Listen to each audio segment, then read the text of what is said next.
One two three. नमस्कार आदाब। आप देख रहे हैं यूट्यूब चैनल विशेष नॉलेज। मैं हूं मोहम्मद सौराब। जैसा कि आज देश में लोकसभा का चुनाव चल रहा है और लोगों का प्रचार चरम सीमा पर पहुंच चुका है, वहीं कल्याण लोकसभा 24 की महागठबंधन की उम्मीदवार वैशाली दरेकर के लोग सक्रिय हमारे स्थानीय नेता हैं, विधायक हैं जितेंद्र अहवाल बड़ी गहरी नींद में सोते रहते हैं। कभी कभी नींद खुलती है तो वीडियो पर आके थोड़ा सा बयान देते हैं, लेकिन कार्यकर्ता सक्रिय हो रहे हैं। महागठबंधन के जो कार्यकर्ता हैं वो सक्रिय हो रहे हैं। ऐसे में मैं आपको रूबरू रहता हूँ शादाब खान साहब से। शादाब खान साहब महागठबंधन में हैं और वो भी सक्रिय हो गई है। जरा कुछ सवाल मैं उनसे करना चाहता हूँ। शादाब खान साहब, आप पहले खुद आपकी एक पहचान, आप जब बीजेपी में थे उस वक्त सहल मुरा का साहब आपने एनसीपी कब ज्वाइन की और क्यों की? आप बीजेपी क्यों छोड़ा? बीजेपी छोड़ा तो क्यों छोड़ा? कुछ बताइए। दर्शक जानना चाहिए, दर्शक जानना चाहिए, बताइए। दर्शक जानना चाहिए। अस्सलाम वालेकुम। मेरे साथ आपसे अभी सौरभ भाई ने आपने बहुत ही अच्छा क्वेश्चन किया है कि आपकी पहचान बीजेपी से, और सही बात है कि पहली मेरी पार्टी थी बीजेपी। ठीक है, तो बीजेपी में मैं वो उम्मीद लेकर गया था कि अपने कौम का काम करवा सकूं, लेकिन वहां पर सिर्फ चूरन लॉलीपॉप के अलावा कुछ नहीं। ठीक है, तो फिर उसके बाद हमने शिवसेना ज्वाइन किया। शिवसेना जब ज्वाइन किया तो शिवसेना दो भाग में गई। फिर हम कहाँ जाए, किधर जाए? लास्ट में हमने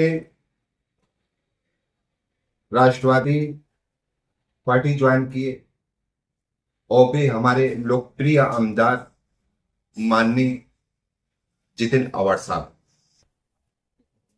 के अगुवाई में हमने राष्ट्रवादी में शामिल हुए। और हमारे जो आमदार हैं जितिन अवार्ड साहब, मुंब्रा कलवा विधानसभा या तो महाराष्ट्र में एक अलग उनकी पहचान। कभी भी लेकिन जो मैं जानना चाहता हूँ कि जितेंद्र अहवाल साहब में आपने ऐसा क्या देखा जो आपने एनसीपी ज्वाइन करके उनके साथ खोली? मैं शुरू से उनका फैन था। शुरू से फैन था। किस बात का फैन था कि आधी रात को आप फोन करो, आम पब्लिक कोई भी फोन करो, किसी भी समस्या को लेकर 2 बजे करो, 3 बजे करो, 4 बजे करो, वो फौरन फोन उठा लेते हैं और उसके समस्या का निस्तारण करने की पूरी कोशिश, पूरा प्रयास करते हैं और करवाते हैं। लेकिन वो पत्रकारों का फोन नहीं उठाते। मैंने कई बार फोन करने की कोशिश की, पत्रकारों का फोन नहीं। देखिए, बहुत सारे पत्रकार जाते हैं। अब मैं नाम लेना नहीं चाहता। कुछ ऐसे हैं कि जो साहब के कहने पर जो न्यूज चलती है, जो बाइट चलती है, और अपोजिशन से मिलकर उल्टा सीधा उन्होंने इतना सक्रिय क्यों नहीं है? अहवाल साहब जब अपना चुनाव लड़ते थे तो मानो जब वो अपना चुनाव लड़ते थे सौरभ भाई, तो वो 13-14 दिन सोते ही नहीं थे। सौरभ भाई, हर गली में, हर सौरभ भाई, सौरभ लोगों के संपर्क में रहते। इस बार उनको कहीं देखा नहीं। सौरभ भाई, वह पूरे देश में चुनाव चल रहा है, लेकिन मुहूर्त अवसर में नहीं लगता कि चुनाव चल रहा है। उनको एक लोकसभा की चुनाव वैशाली दरेकर भी अब तक मुंगरा कस्बा में न तो कोई रैली की शक्ल में, न कोई मोर्चे की शक्ल में अपनी शक्ल नहीं दिखाई दी जो महागठबंधन की उम्मीदवार आ रही है ना। डोर टू डोर कर रहे, कार्यकर्ता कर रहे हैं ना उनके। लेकिन लग नहीं दिख नहीं रहा कि डोर टू डोर हम जा रहे हैं, डोर टू डोर हम जा रहे हैं। सौरभ भाई, आप देख लो, दरगाह रोड पर देख लो, किस्मत कॉलोनी में देख लो, स्टेशन पर देख लो, कौसा में देख लो, डोर टू डोर जा रहे हैं। लोकसभा छोटा नहीं है ना। डोर टू डोर जाने के लिए इसमें भी एक पर्सनालिटी चाहिए। देखिए, मैं एक चीज मैं आपको बता दूं। सबसे बड़ी बात यह है कि मुंब्रा कलवा विधानसभा क्षेत्र में विशाल दलाइकी मैडम को कोई भी टेंशन नहीं है, एक तरफा वोट जा रहा है। जहां सा थोड़ा सा डाउट हो रहा है वहां पर वह जा रही हैं। कार्यकर्ता ने खुद उनको बोला है कि मैडम आप दूसरी जगह संभालो, यहाँ पर हम लोग संभाल रहे। और एक जनसभा हो रही है। और रही बात, सुनिए आप बोल रहे हैं कि जितेंद्र आवाड़ साहब कभी कभार जितेंद्र आवाड़ साहब का ऑर्डर है और उनकी एक आवाज पर सारे कार्यकर्ता अपनी जीत जान लगा देंगे। और कार्यकर्ता से बढ़कर यहाँ की मुंबरा कलवा की जो पब्लिक है उनको मतलब ये अपना बेटे की तरह मानती है। मसला यही है कि कार्यकर्ता उनके हैं, लेकिन वो आवाज कब आएगी और कब जान देंगे कार्यकर्ता, वो तो बहुत वक्त कब आएगा वो वक्त अभी कब आपको बोल रहा हूं, झुंड में कुत्ते लोग चलते हैं, शेर अकेला चलता है।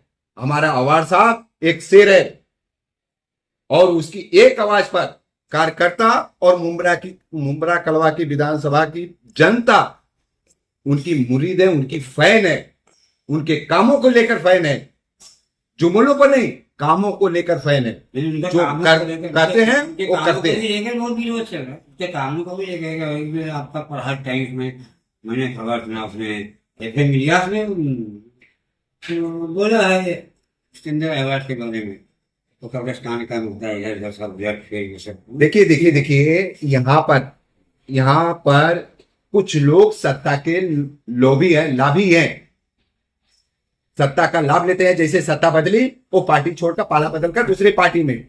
आज यहाँ पर बहुत ऐसे लोग हैं, आप खुद जानते होंगे सौरभ भाई, कि बहुत ऐसे लोग हैं कि जो हमारे साहब के नाम पर कमाकर, उनके पास क्या था, कुछ नहीं था, आज वो कहां से कहां तक पहुंचे पूरी मुंबरा की जनता जानती है।